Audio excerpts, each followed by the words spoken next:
اچھا، آج کل جیسے معلومات ہر طرف سے آ رہی ہیں، وقت وقت تو جیسے سونا بن گیا ہے نا؟ جی، خاص طور پر جب کوئی گہرائی میں جا کر کچھ سیکھنا چاہے یا سمجھنا چاہے۔ بالکل۔ بالکل صحیح کہا آپ نے، ہر لمحہ قیمتی ہے، اور ہمارے پاس جو مواد ہے آج، وہ اسی چیلنج پر بات کرتا ہے کہ بھئی وقت کو بہتر طریقے سے کیسے استعمال کیا جائے۔ جی، تو یہ صرف گھڑی دیکھنے کی بات نہیں ہے؟ نہیں، بالکل نہیں۔ وقت کی منصوبہ بندی یعنی ٹائم مینجمنٹ، یہ تو ایک پورا سوچا سمجھا عمل ہے۔ آج ہم اسی کا تھوڑا گہرا جائزہ لیں گے کہ یہ کیسے خاص طور پر گہرے مطالعے اور تصورات کو سمجھنے میں مددگار ثابت ہوتا ہے۔ ٹھیک، تو آئیے دیکھتے ہیں کہ ہمارے ذرائع وقت کے مؤثر استعمال آج کل کی جو رکاوٹیں ہیں اور ان سے نمٹنے کی حکمت عملیوں پر کیا روشنی ڈالتے ہیں۔ ہمارا مقصد یہی سمجھنا ہے کہ منصوبہ بندی سے مطالعے میں توجہ کیسے بہتر ہو اور مقاصد کیسے حاصل ہوں۔ دیکھیں، بنیادی طور پر وقت کی منصوبہ بندی کا مطلب سیدھا سا ہے، مخصوص کاموں کے لیے وقت نکالنا اور پھر اسے شعوری طور پر قابو میں رکھنا۔ یعنی اپنے دن کو منظم کرنا۔ ہاں بالکل، جیسے ایک نقشہ بنانا تاکہ آپ وہاں پہنچ سکیں جہاں آپ پہنچنا چاہتے ہیں، خاص طور پر جب علم حاصل کرنا مقصد ہو۔ اور آج کل تو اس کی ضرورت شاید پہلے سے بھی زیادہ ہے۔ میرا مطلب ہے اچھی منصوبہ بندی صرف زیادہ کام کرنے میں مدد نہیں دیتی۔ جی نہیں، اس سے کہیں زیادہ ہے۔ یہ ذہنی دباؤ کم کرتی ہے، فیصلے بہتر ہوتے ہیں، اور سب سے اہم جو آپ نے کہا، گہرائی سے سیکھنے اور چیزوں کو یاد رکھنے کی صلاحیت بڑھتی ہے۔ کیونکہ ذہن پرسکون ہوتا ہے، منظم ہوتا ہے۔ بالکل، جب ذہن منظم ہو تو نئی معلومات بہتر طریقے سے جذب ہوتی ہیں۔ اور اگر منصوبہ بندی نہ ہو، ذرائع کے کیا نقصانات بتاتے ہیں؟ نقصانات تو بہت ہیں۔ صرف وقت ضائع نہیں ہوتا، موقع ہاتھ سے نکل جاتے ہیں، ایک مسلسل دباؤ رہتا ہے، مایوسی، اور یہ سب مل کر سیکھنے کے عمل کو بہت بری طرح متاثر کرتا ہے۔ لیکن یہ آج کل اتنا مشکل کیوں ہے؟ مطلب وقت کو منظم کرنا، ذرائع کن خاص چیلنجز کی بات کرتے ہیں؟ سب سے بڑا چیلنج شاید ڈیجیٹل خلفشار ہیں۔ یہ جو ہر وقت نوٹیفیکیشنز بجتے رہتے ہیں، سوشل میڈیا کی کشش۔ ہاں، توجہ فوراً ہٹ جاتی ہے۔ جی، یہ ہماری توجہ کو مسلسل توڑتے ہیں۔ پھر معلومات کی بھرمار ہے، اتنا کچھ ہے جاننے کو کہ سمجھ نہیں آتا کہاں سے شروع کریں۔ اور وہ ملٹی ٹاسکنگ، ایک ساتھ کئی کام کرنے کی کوشش۔ ہاں، وہ بھی۔ لوگ سمجھتے ہیں اس سے وقت بچتا ہے، لیکن اصل میں یہ گہری سوچ کے لیے زہر ہے۔ آپ کسی بھی کام پر پوری توجہ نہیں دے پاتے۔ صحیح۔ اور یہ سمجھنا بھی مشکل ہو جاتا ہے کہ کیا واقعی اہم ہے، کیا ضروری ہے، اور کیا صرف بس فوری کرنا ہے۔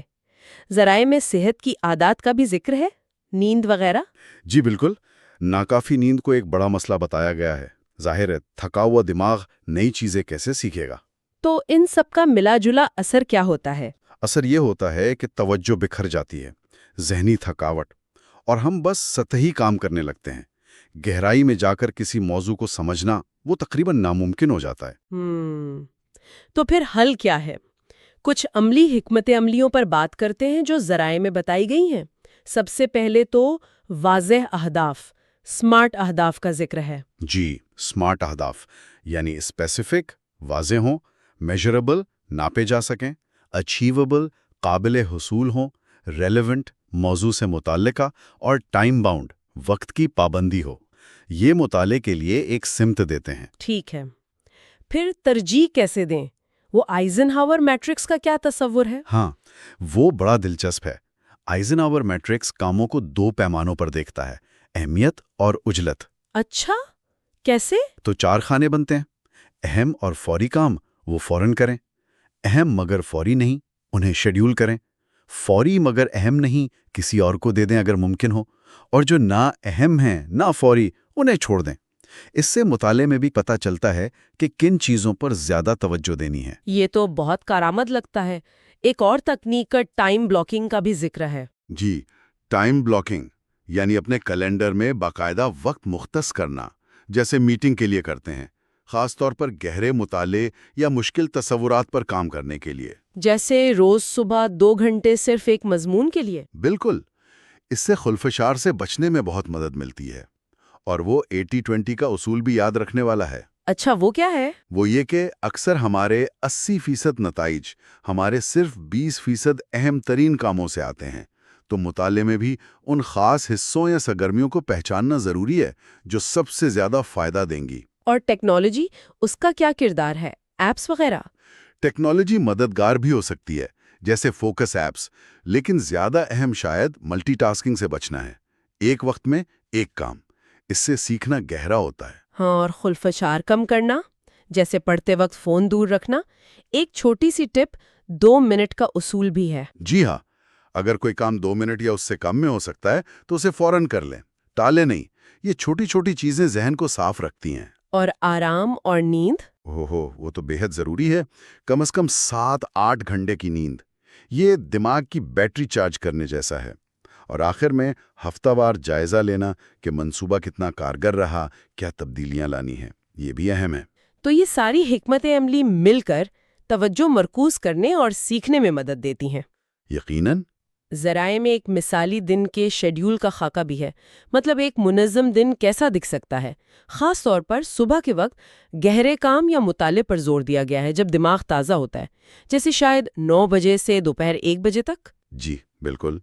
خلاصہ یہ ہے کہ آج کی اس تیز رفتار خلفشار سے بھری دنیا میں وقت پر قابو پانا صرف کوئی اضافی خوبی نہیں ہے، یہ گہرائی سے سیکھنے اور کامیابی کی بنیاد ہے۔ یہ آپ کو اختیار دیتا ہے کہ آپ اپنی ترجیحات کے مطابق زندگی گزاریں۔ بالکل۔